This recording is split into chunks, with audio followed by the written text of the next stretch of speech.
وہ جو بھگوان ہوا میں معلق ہوتے ہیں نا، نہ ادھر سے رسی نہ ادھر سے رسی، لیکن ہوا میں ہے تو عجوبہ نا. تو پنڈت لوگوں نے بتایا گاؤں دیہاتوں کے لوگوں کو، دیکھو یہ بھگوان یہ ہماری حاجتیں پوری کرتا ہے، اس کے پاس اختیارات ہیں، اگر اختیارات نہ ہوتے تو رسی کے بغیر اوپر کیسے لٹکا ہوا ہوتا. کلرفل قسم کے پنڈت صاحب ہیں، انہوں نے بیان کیا کہ گائے دن میں بھی آکسیجن دیتی ہے، اور یعنی گائے ہماری ماں کیوں ہے، دن میں بھی آکسیجن دیتی ہے اور رات میں بھی، اور بہت سارے دلائل یہ ثابت کرنے کے لیے کہ گائے کیا ہے، ماں ہے. اسی طرح میں نے یہ کہا نا کہ بھگوان ہوا میں معلق ہوتا ہے، یہ دیکھ رہے ہیں، یہ نہیں دیکھ رہے کہ اس کے سامنے صبح دودھ رکھا تھا، شام کو ویسے کا ویسے ہی اٹھا لیا.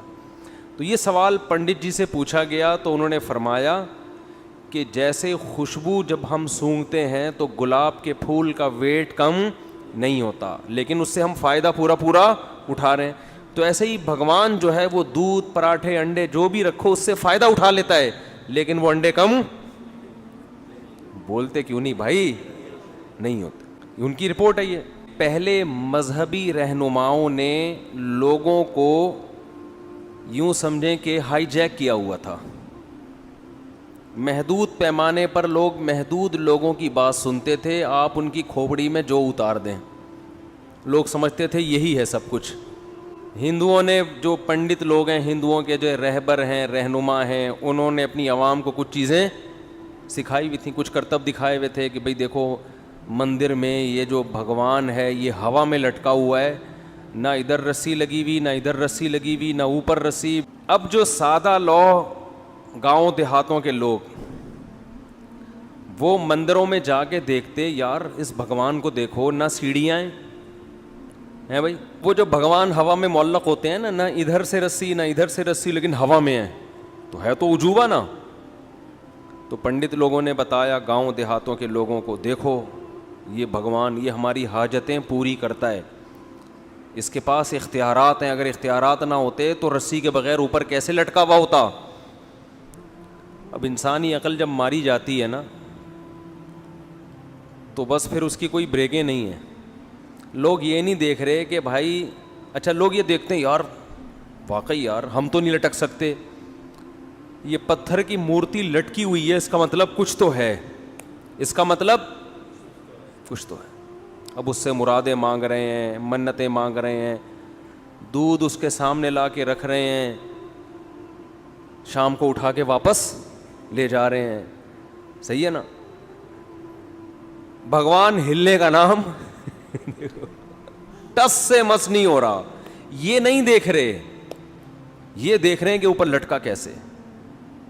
اب یوٹیوب سوشل میڈیا ہر چیز اتنی عام ہو گئی ہے کہ کسی نے ایک مندر میں بھگوان کو پکڑ لیا کہ بھائی وہ میگنیٹ لگا ہوا ہے، بھگوان کے اندر کیا ہے، لوہا ہے، تو میگنیٹ سے کیا کیا ہوا ہے، وہ قابو کیا ہوا ہے نا.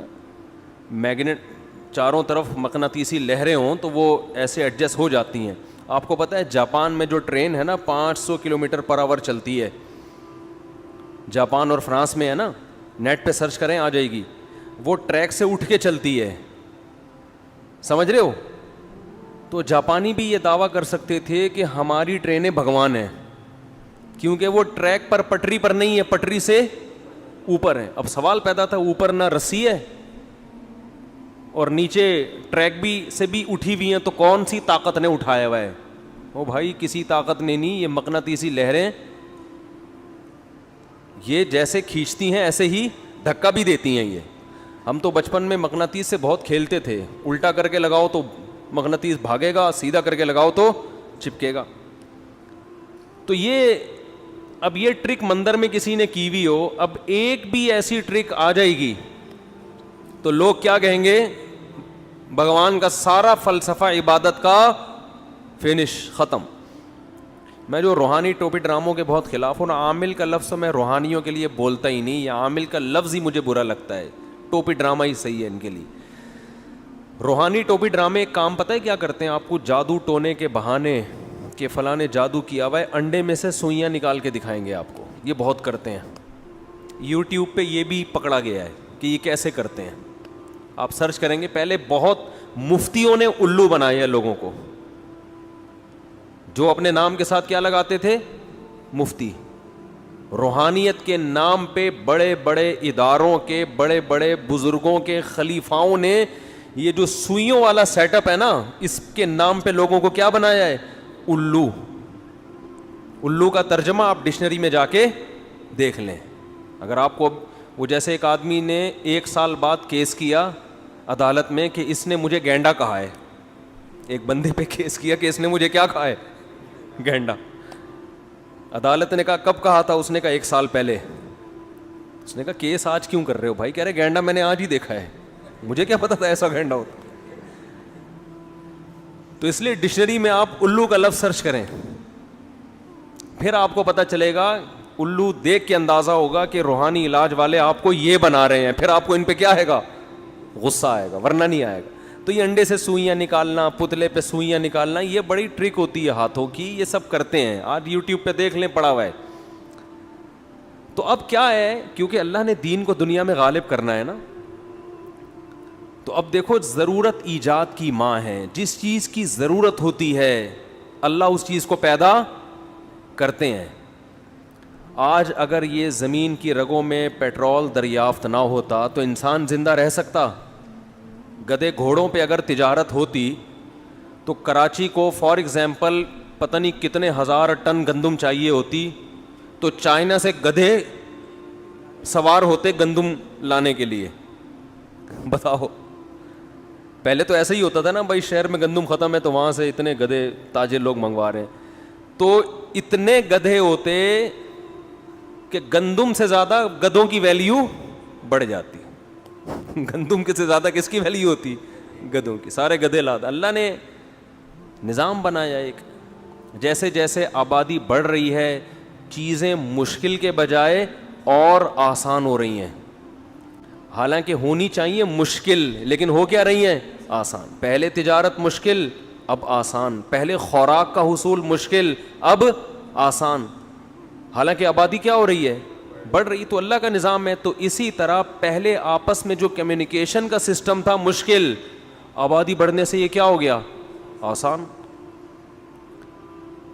پہلے دین کی بات دوسروں تک پہنچانا بولو مشکل, اب آسان.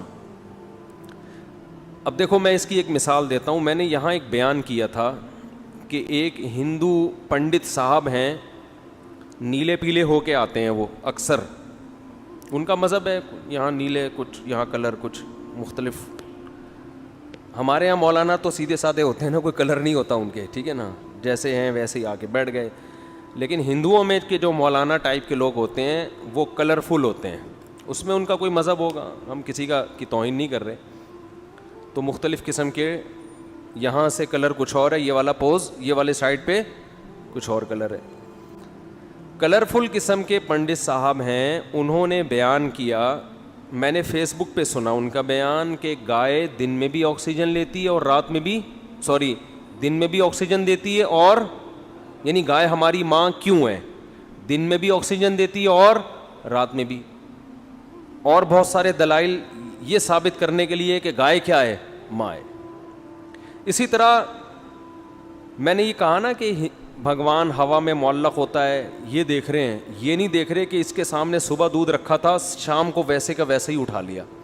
تو یہ سوال پنڈت جی سے پوچھا گیا تو انہوں نے فرمایا کہ جیسے خوشبو جب ہم سونگھتے ہیں تو گلاب کے پھول کا ویٹ کم نہیں ہوتا, لیکن اس سے ہم فائدہ پورا اٹھا رہے ہیں. تو ایسے ہی بھگوان جو ہے وہ دودھ, پراٹھے, انڈے جو بھی رکھو اس سے فائدہ اٹھا لیتا ہے, لیکن وہ انڈے کم بولتے کیوں نہیں بھائی؟ نہیں ہوتے. یہ رپورٹ ہے, ان کی رپورٹ ہے یہ. تو اس پر میں نے بھی اپنا تجزیہ کیا. بھائی جیسے وہ تجزیہ کر سکتے ہیں ہم بھی کر سکتے ہیں نا. بھائی یوٹیوب آزاد ہے, فیس بک آزاد ہے, جو بھی, بشرطے کہ وہ وائلنس ہی نہ پھیلا رہا ہو, کوئی مار دھاڑ کی باتیں نہ کر رہا ہو. تو وہ تو ہم نہیں کر رہے, ہم تو ان کا نظریہ پیش کیا پھر اپنا نظریہ پیش کر رہے ہیں کہ بھائی سوال یہ پیدا ہوتا ہے کہ بھگوان صبح سے لے کے رات تک سونگتا ہی کیوں ہے؟ اس کو کھانے پینے سے کس چیز نے روکا ہے؟ ایک دفعہ ہماری خاطر ایک نوالا لے لے اس میں سے, ہم خوش ہو جائیں گے. چلو بھگوان تھوڑا سا تو ہلتا ہے نا. اور اگر سونگنا ہی ہے تو پنڈت جی نے جو مثال دی تھی نا گلاب کے پھول کی, وہ پھول اٹھا کے سونگ کے دکھایا تھا.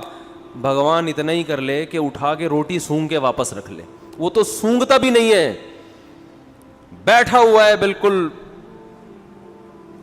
میں یعنی ادب کے دائرے میں بیٹھا ہوا ہے, ہلنے کا نام بولو نہیں.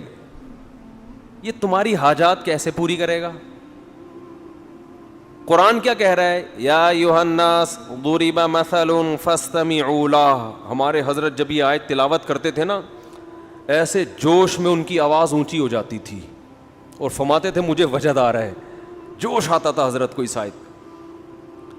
ایک دفعہ حضرت کا بیان ہم لوگ لکھا کرتے تھے, تو یہ والی آیت جب ہم لکھ رہے تھے تو لکھ کے حضرت کو دکھائی, حضرت نے اس آیت کی تصحیح کریکشن کروائی نا کہ یہ یوں ہے. تو کریکشن کے وقت تو انسان کا لہجہ سیدھا سادہ ہوتا ہے نا, یعنی اس وقت تو بیان بھی نہیں کر رہا, اس آیت کی تلاوت بھی مقصد نہیں ہے. جیسے کوئی آدمی پڑھ رہا ہے قل ھو اللہ احد کو غلط پڑھے تو آپ اس کو سمجھاؤ کہ بھائی قل ھو اللہ احد ہے, قل ھو اللہ وحد نہیں ہے, ایسے بتاؤ گے نا, اس میں جوش تھوڑی آئے گا آپ کو. لیکن حضرت اس آیت کی کریکشن کروا رہے تھے اور اونچی آواز ہو گئی, ٹھیک ہے نا, یا ایھا الناس ضرب مثل فاستمعوا لہ, ایک دم جوش میں آ گئے. ہم نے کہا یہ لکھوا رہے ہیں یا تقریر کر رہے ہیں؟ پھر فرمانے لگے جب یہ آیت پڑھتا ہوں تو مجھے اتنا جوش آتا ہے کہ چیخنے کا دل کرتا ہے یہ ایسی مزیدار. یا ایھا الناس, اے لوگو. دیکھو قرآن کی مثالوں میں سب سے مزیدار بات پتہ ہے کیا ہے, بلکہ پورے قرآن میں فطرت کو اپیل کرتا ہے. کوئی پیچیدہ باتیں بولتے کیوں نہیں, دو اور دو چار کی طرح قرآن نے لا کے نا حق اور باطل کو بیان کر دی ایسے. تبھی تو ہمیں یہ ایتھیس ویتھیس کی جو تقریر ہے نا یہ لطیفے لگتے ہیں. بتا رہا تھا کہ میڈیا کیا ہو گیا ہے, بہت تیز ہو گیا. اب کوئی ہندو پنڈت صاحب یا کوئی پادری صاحب کسی کو کچھ بھی, یا کوئی گاؤں میں بیٹھ کے لوگوں کو کوئی بھی مذہبی, چاہے وہ مسلمانوں میں ہی ہو, وہ الو اگر بنا رہا ہے تو اس کے خلاف بھی آپ کو دلائل یوٹیوب پہ مل جائیں گے. تو مجھے توقع نہیں تھی کہ میں ایک ایسے ہی نارمل مجلس میں بیٹھ کر ایک بات کروں گا, پنڈت کے دودھ کی رپورٹ پیش کروں گا, خوشبو گلاب کا پیش کروں گا, اور وہ ویڈیو وائرل ہو کے پنڈت جی کی تقریر کے ساتھ میری تقریر مارکیٹ میں چل رہی ہے. وہ پنڈت جی کی جو بھی تقریر دیکھے گا کہ بھائی بھگوان صاحب خوشبو لیتے ہیں, ڈائریکٹ پراٹھا نہیں کھاتے. یہ مفتی طارق مسعود ہے, صبح 2 پراٹھے کھا جاتا ہے. ہمارے بھگوان کو 2 پراٹھے کھانے کی ضرورت نہیں ہے. بھگوان تو وہ ہوتا ہے جو صرف پراٹھے کو سونگے اور طاقت مفتی طارق مسعود سے زیادہ آ جائے اس کے اندر, ورنہ بھگوان میں مفتی صاحب نے فرق کیا ہو گیا بھگوان اٹ از کالڈ بھگوان. اب چونکہ حضرت مفتی صاحب کی اس میں توہین تھی احقر کی ٹھیک ہے نا, تو حقر نے اس کا جواب دیا ہے کہ بھائی بھگوان سونگنے پر اکتفا کیوں کرتا ہے, اور اگر سونگنا ہے تو اٹھا کے سونگ کیوں نہیں رہا. پڑا ہوا ہے 1000 سال کے بعد بھی, جدھر کو دیکھ رہا ہے نا 1000 سال کے بعد بھی ادھر ہی دیکھتا ہوا نظر آئے گا. کچھ بھی کر لو بھگوان کے ساتھ, نہ ادھر منہ گھمائے گا نہ ادھر منہ گھمائے گا. اب مجھے یہ توقع نہیں تھی, خود انڈیا والوں نے یہ کام کیا, ادھر وہ پنڈت جی کی تقریر ڈسٹیمپر کے ساتھ اور ادھر ہماری تقریر. تو اب کیا ہے, دنیا تیز ہو گئی ہے. اب جو سیکھ حق تک پہنچنا چاہے گا نا اس کے لیے حق تک پہنچنا کیا ہو گیا, آسان.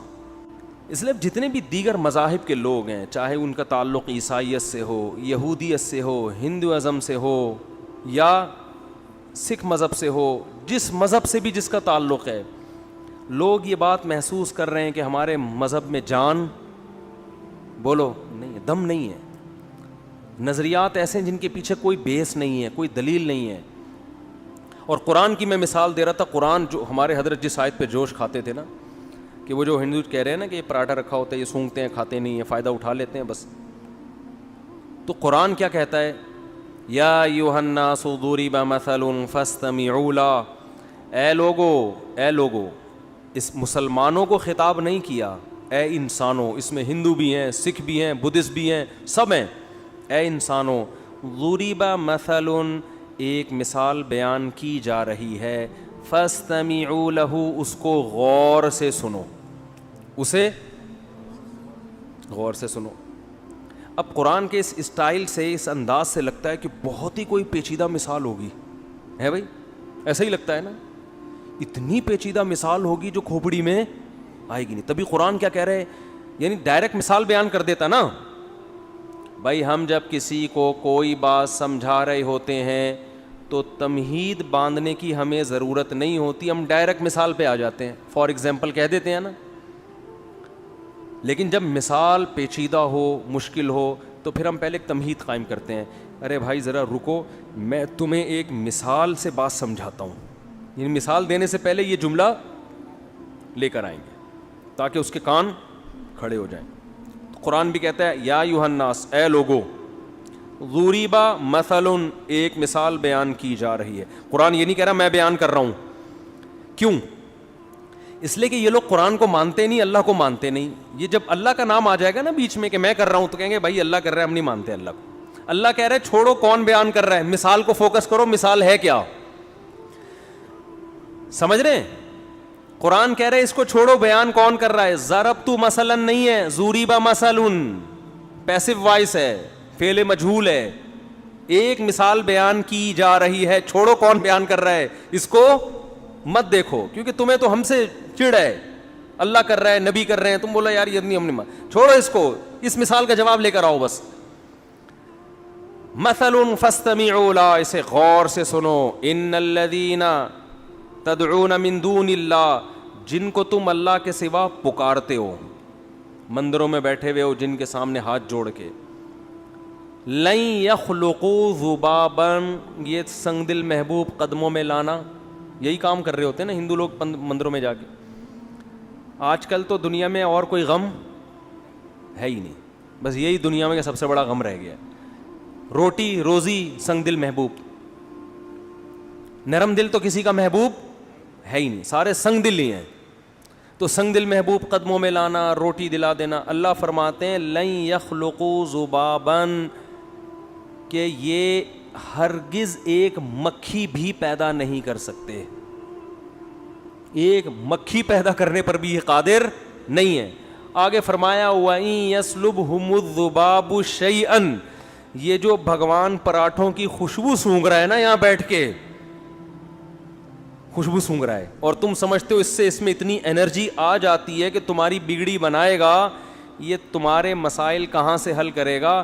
یہ جو مٹھائی اس کے سامنے تم نے رکھی ہے, مکھی اگر اس مٹھائی میں سے کچھ لے کے اڑ جائے تو یہ مکھی سے وہ مٹھائی چھڑوا نہیں سکتے. جو بھگوان مکھی سے مٹھائی نہ چھڑا سکے, وہ جیل سے پولیس سے تمہارا قیدی کہاں سے چھڑائے گا. وہ اس لیے بھی جا رہے ہوتے ہیں ہمارا بھائی جیل میں چلا گیا ہے, پولیس والوں سے بھگوان ہمارے بھائی کو بولو بچا لو. کانسیپٹ ہے بھائی, ہم کسی کا, ہمارا ایک نظریہ, ہم اس کو پیش کر رہے ہیں نا. قرآن کی آیت ہے یہ. فاستمعوا له ضعف الطالب والمطلوب, فرمایا جو عبادت کرنے والا وہ بھی کمزور, جس کی جا رہی ہے وہ بھی کمزور, دونوں کمزور ہیں, تو مسائل حل نہیں ہوں گے. مسئلے حل ہوتے ہیں کمزور جب طاقتور سے رابطہ کرتا ہے. اس پہ جو یہاں تک تو ہندوؤں کا مسئلہ حل ہو گیا, اس پہ لبرل لوگ آگے آ جاتے ہیں, کہتے ہیں اچھا وہ لبرل لوگ جو ہے نا, جو ایتھیسٹ قسم کے, جو لبرلزم میں انتہا کو پہنچے ہوئے ہیں, وہ پھر یہاں کے مسئلہ کھڑا کرتے ہیں. کہتے ہیں جو اعتراض ہندوؤں پہ ہوتا ہے, ہندوؤں کے بھگوان پہ, وہی اعتراض ہمیں مسلمانوں کے بولو خدا پر بھی ہوتا ہے. آپ کہہ رہے ہو کہ دونوں کمزور, دونوں بگڑی نہیں بناتے, تو تمہارا خدا کون سا تمہاری مدد کرتا ہے؟ خدا کو بولو یہ کر دے, کرے گا؟ ہے بھائی, ابے کیا ہو گیا؟ وہ کہتے ہیں اچھا ٹھیک ہے, پھر تم خدا سے بولو نا یہ کر دے, یہ کر دے, یوں کر دے, فلاں کر, تو ہو رہا ہوتا ہے. ایک ایتھیسٹ نے اعتراض کیا ہے کہ وہ کمنٹس میں کیا ہوا تھا کہ میں تو خدا سے کہہ رہا ہوں کہ اگر تو ہے تو مجھ پہ آسمانی بجلی گرا دے, معاذ اللہ. تو وہ تو کوئی نہیں گرا رہا, وہ تو اس کا مطلب جیسے ہندوؤں کے بھگوان غلط ہیں, وہ کچھ نہیں کر سکتے, معاذ اللہ جو اصل خدا ہے جس کو مسلمان کہتے ہیں وہ بھی نہیں ہے. سمجھ میں آ رہی ہے بات کہ نہیں آ رہی ہے؟ اس کا جواب یہ ہے کہ ہم جس خدا کے ماننے والے ہیں نا, وہ بہت کچھ کر کے دکھا چکا ہے, اسے اپنے ثبوت کے لیے مزید کچھ دکھانے کی ضرورت نہیں ہے. یہ جتنا کچھ ہوا ہے نا, یہ کس نے کیا ہے؟ اس نے کیا ہے. اگر وہ اس طرح سے کرنا شروع کر دے کہ ایتھیس نے کہا کہ آسمان سے بجلی گرے اور گر کے مر جائے, آزمائش ختم, یہ تو مشاہدے والا ایمان ہے. یہ تو پھر دلائل اور پیغمبروں کی اور دلائل کے تانے بانے ملانے کی ضرورت ہی نہیں ہے. آپ نے کہا اللہ مجھے روٹی چاہیے, روٹی آ گئی سامنے, پھر یہ میں ممبر پہ کیوں بیٹھا ہوں یہاں پہ, پیغمبر کیوں آ رہے ہیں, قرآن کیوں نازل ہو رہا ہے, یہ تو پھر سارے ایمان لے آئیں گے. تبھی قرآن کیا کہتا ہے, جب ہم اپنی بڑی نشانی دکھاتے ہیں تو پھر ایمان قبول نہیں کرتے. جو نشانیاں ہیں انہی کو دیکھ کر ایمان لے کر آؤ. اس کی دلیل کہ یہ کام خدا کرتا ہے. دیکھو جب کوئی کام ہوتا ہے تو کام ہونے والا, کام کرنے والا اگر دو ہیں, دیکھو ایک کام دنیا میں ہوا, کہیں بھی ہوا, مثال کے طور پر ایک گڑھا کھودا ہوا ہے, یہ کام ہے نا. آپ کہیں گئے جنگل میں, آپ نے دیکھا کہ گڑھا کھودا ہوا ہے, اور آپ کو پتا یہاں جنگل میں دو ہی تھے, دو آدمی تھے, تیسرا کوئی یہاں پر 100 سال سے نہیں آیا, یہ کبھی آیا ہی نہیں ہے. اب دو میں سے ایک پانی پینے گیا ہوا ہے, وہ آپ کو نظر نہیں آ رہا, ایک موجود ہے. تو آپ نے اس موجود سے پوچھا یہ گڑھا تم نے کھودا ہے؟ وہ کہے نہیں. تو اس کا مطلب کس نے کھودا ہے؟ جو آپ کی نظروں سے اوجھل ہے, اس متعین ہو جاتا ہے کہ اسی نے کھودا ہے. اس کے لیے پھر اس سے براہ راست رابطے کی ضرورت بھی نہیں رہتی. ایتھیس کیا کہتے ہیں کہ چونکہ اب دیکھو دنیا میں بہت گڑھے کھدنے سے زیادہ عجیب عجیب کام ہو رہے, پوری زمین بن گئی, پورا سورج بن گیا اتنا بڑا, پورا انسان بن کے ماں کے پیٹ سے باہر آ گیا, ماں کی چھاتیوں میں دودھ پیدا ہو گیا اور بچہ ماں کی چھاتیوں سے لپک کے دودھ پی رہا ہے. تو ہمیں اپنے جو خدا ہے نا اس کے کہ وہ کارساز ہے, وہ کام بناتا ہے, اس کے لیے اس کے مزید کاموں کے ثبوت کی ضرورت نہیں ہے. اتنے کام اس نے کر کے دکھا دیے ہیں کہ وہ تبھی قرآن اپنے کام جو اللہ نے کیے ہیں نا انہیں نشانیوں کے طور پہ دکھاتا ہے. ان فی خلق السماوات والارض واختلاف اللیل والنہار لآیات لأولی الالباب. اگر کوئی ہندو ہم سے پوچھے کہ ہمارا بھگوان کچھ نہیں کر پاتا, تمہارا کیا کرتا ہے, ہم کہیں گے جو کچھ کیا ہے کس نے کیا ہے, ہمارے والے نے کیا ہے, کیونکہ ہم نے تو نہیں کیا اور دوسری کوئی مخلوق ہے بھی نہیں جو کرنے والی. تو کس پر کون کر رہا ہے پھر؟ وہ خدا ہے جو ہمیں نظر نہیں آتا, جس نے کتابیں نازل کی, جس نے پیغمبروں کو بھیج کے اپنا تعارف کروایا. وہ اتنا کچھ کر چکا ہے, اس نے مور بنایا, اس نے خربوزے بنائے, اس نے انسانوں کو بنایا, آنکھ, الم نجعل لہ عینین. قرآن کہہ رہا ہے کہ ہندو تم سے پوچھے کہ تمہارے بھگوان نے کیا کیا, تو اس کو بولو الم نجعل لہ عینین, کیا میں نے تیری دو آنکھیں نہیں بنائی, ولسانا وشفتین, یہ زبان جس سے تو بول رہا ہے چکھ رہا ہے یہ میں نے نہیں بنائی, تو کس نے بنائی ہے, یہ خود بخود بن گئی. وشفتین, ہونٹ, یہ کس نے بنایا ہے, کیا ایسی ایڈجسٹمنٹ ہے. زبان کا کام بولنا بھی ہے, چکھنا بھی ہے, اور ایسے آلات, ایک گوشت کا ٹکڑا ہے, میٹھے کا بھی اندازہ لگا لے گا, کڑوے کا بھی اندازہ لگا لے گا, گرم کا بھی, ٹھنڈے کا بھی, خوشبو نہیں پتہ چلے گی. ناک میں ایسے آلات لگا دیے, وہ میٹھا گرم ٹھنڈا نہیں بتائے گی, وہ فوراً سونگھ کے بتا دے گی بدبودار ہے یا خوشبودار. آنکھ گرم ٹھنڈا یا بدبو خوشبو نہیں بتائے گی, وہ کلر دیکھ کے بتائے گی آنکھ کہ کلر کیسا ہے اس کا. کان آواز سن کے بتائیں گے یہ کیسا سنتا ہے, کچھ اور نہیں کر سکتے.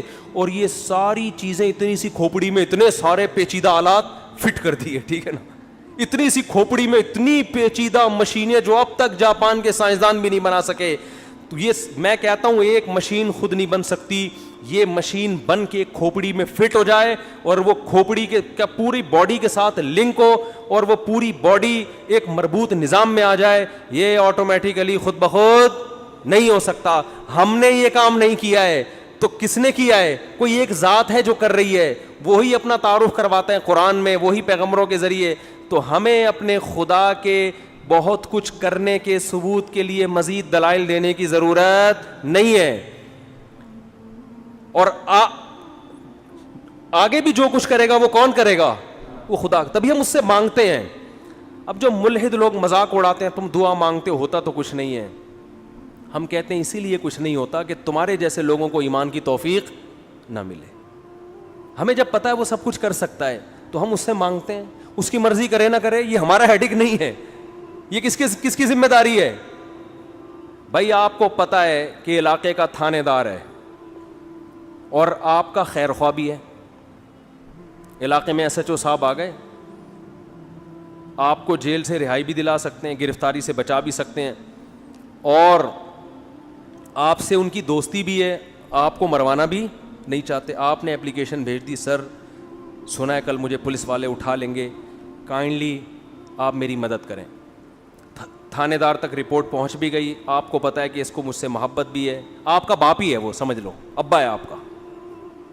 کون ہے وہ؟ ابا. پھر بھی وہ اپلیکیشن پر عمل نہیں کر رہا, موبائل آتی ہے اٹھا کے لے جاتی ہے.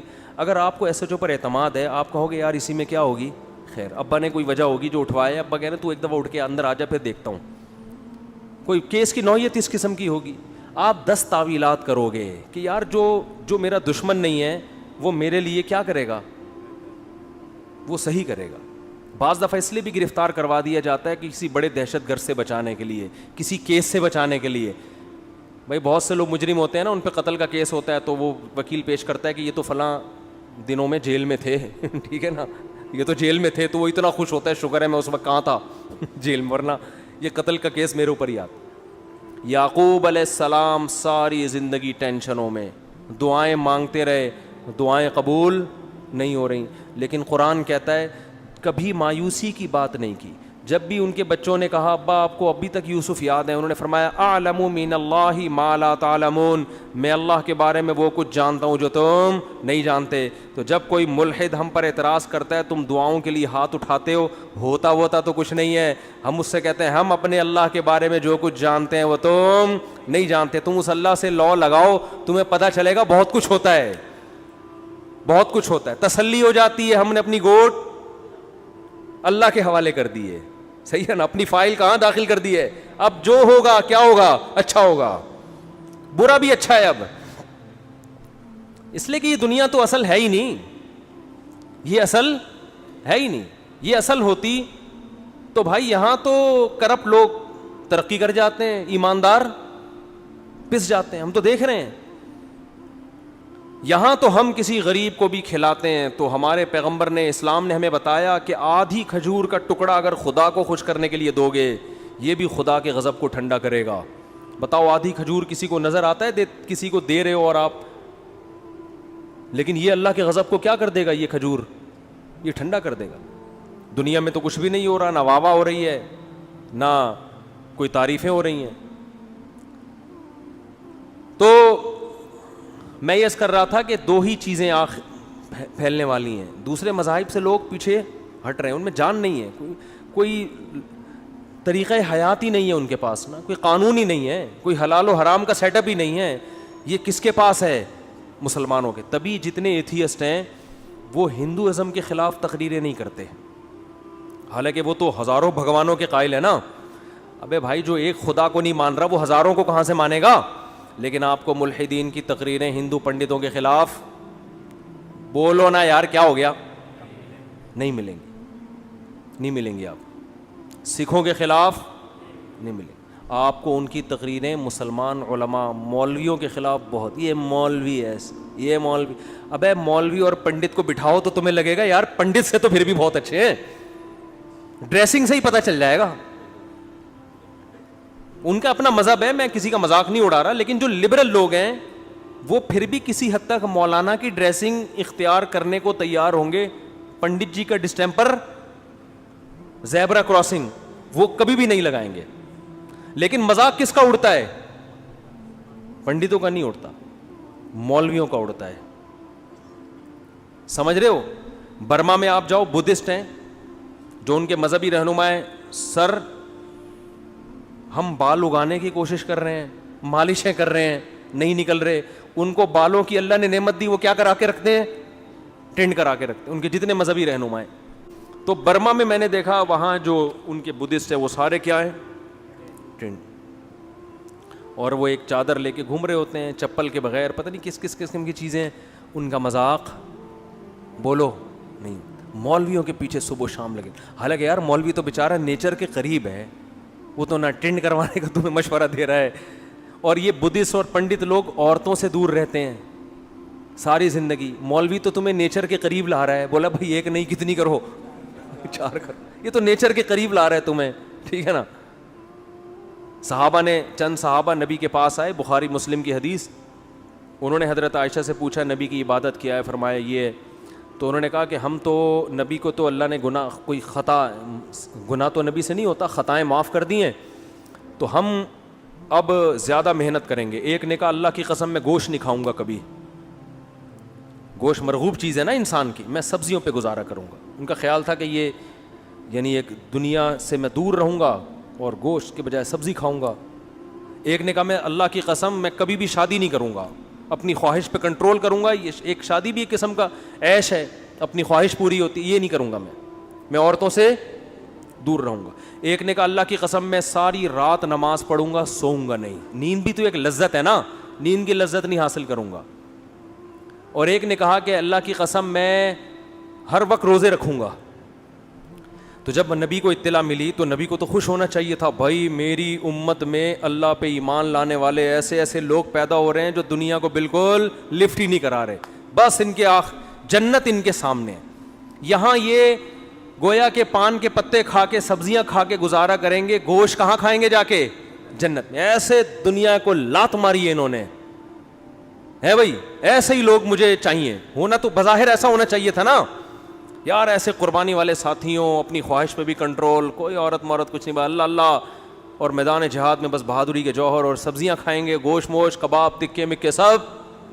گوشت ہوتا ہے تو پھر بہاری کباب اور آپ کا گولا کباب اور چپلی کباب, یہ تو گوشت کی قسمیں ہیں نا, کدو کی قسمیں ہیں یہ نا. تو جتنی چٹپٹی مزے کی چیزیں کس سے بنتی ہیں؟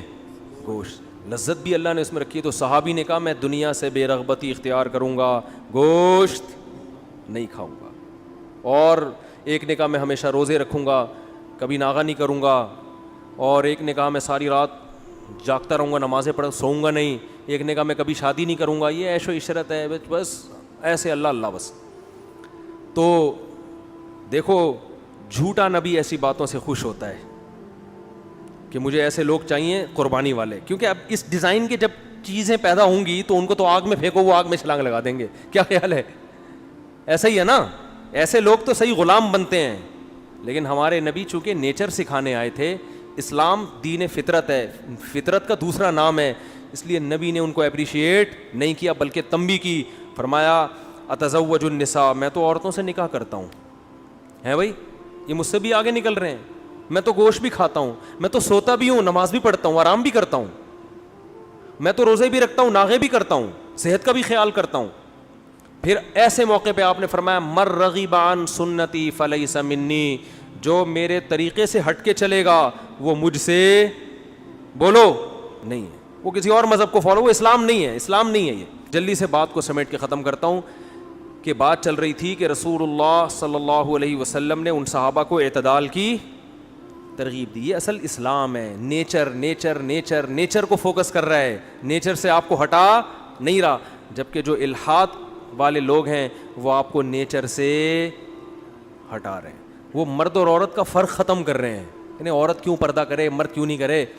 تو ابے بھائی عورت الگ چیز ہے, آدمی الگ چیز ہے, قدرت نے بنایا ان کو الگ الگ. کہتے ہیں عورت پہ عدت کیوں ہے, مردوں پہ عدت کیوں نہیں ہے؟ او بھائی بچہ عورت پیدا کرتی ہے, آدمی تھوڑی پیدا کرتا ہے. ان کا بس چلے تو یہ آسمان پہ جا کے خدا سے پوچھیں کہ عورت کیوں دودھ پلاتی ہے بچوں کو, آدمی کیوں نہیں پلاتا. ٹھیک ہے نا, یہ تو قدرت نے فرق جب رکھا ہے تو شریعت کے حکام میں بھی کیا ہوگا, فرق ہوگا. ایک جیسے حکام لبرل لوگوں کے ہاں مرد اور عورت کے لیے ایک جیسے حکام ہے, اسلام میں نہیں ایک جیسے, کیونکہ وہ ہے نہیں ایک جیسے, تو کیسے ہو سکتے ہیں بھائی ایک جیسے حکام؟ دونوں کی نیچر الگ, دونوں کی فطرت الگ. تو میں جو اب بس یہ آیت کا ترجمہ کر کے بیان ختم کرتا ہوں. قرآن کہہ رہا ہے کہ جب دلائل کی دنیا میں یہ ہار گئے تو اے محمد صلی اللہ علیہ وسلم یہ آپ کو اپنی نظروں سے گرانے کی کوشش کریں گے, اور گرانے کے لیے الزام کیا لگائیں گے؟ وہی الزام جو آج کے ملحد مولویوں پہ لگاتے ہیں, کیونکہ اس کے علاوہ اور کوئی الزام ان کی کھوپڑی میں بیٹھتا نہیں. وہ کیا انہو مجنون, نبی کو آخر میں کیا کہیں گے؟ یہ دیوانے ہو گئے ہیں. سمجھ میں آ رہی ہے بات؟ یہ کیا ہو گئے ہیں؟ مجنون ہو گئے ہیں, دیوانے ہو گئے ہیں. تو مولویوں کو بھی لوگ کہتے ہیں یہ پاگل ہیں. یہ کیا ہے؟ پاگل. یہ لوگ بولتے ہیں.